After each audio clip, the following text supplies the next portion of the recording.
Prosper for real. Cashless money. Cash lips. Hapana pati chasombotadza kufara nekuda kwekuti kune chando kuchitonhora unotiwana tiri pakango. Fireman kutange King Shanko kukatonoresa toro wa dry mabango.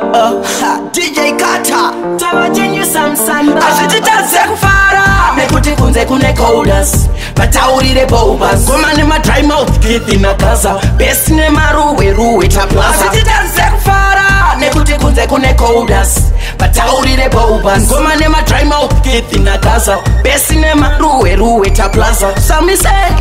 atizimatsaga bvunza kana swaga wasei bache keshi tinotaka amangoma isu tinorovaraga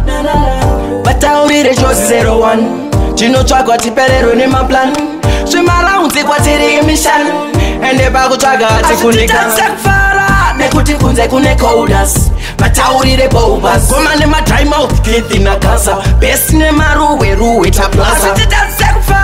nekuti kunze kune coders vataurire bobas goma nemadry mouth kithi nagaza besi nemaruwe taplaza saka tenge tingorimo mumarauns tichitsvaga mari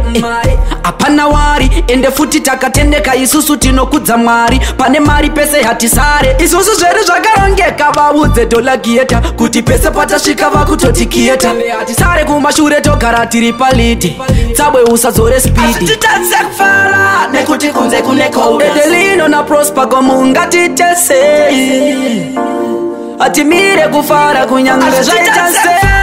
nekuti kunze kune coders vataurire bobas goma nemadry mouth kithi nagaza besi nemaruwe taplaza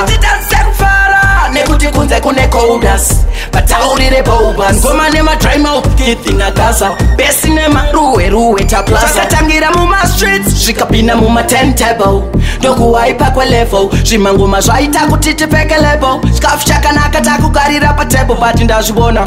vada kundireta unge bondi kundiwisira pasi unge randi ndomira semkono handidonenge yusa handiperese magetsi ekujusa vaudze tolagaita cash lips ayo juice 01 what you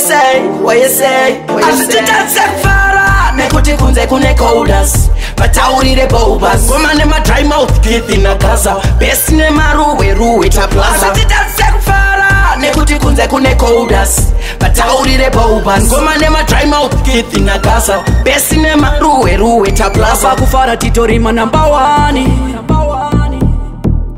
I miss a big up Josie 01. Tell them say prosper for real. Dollar Gator, your LG, Tabwe, Cashless Mania.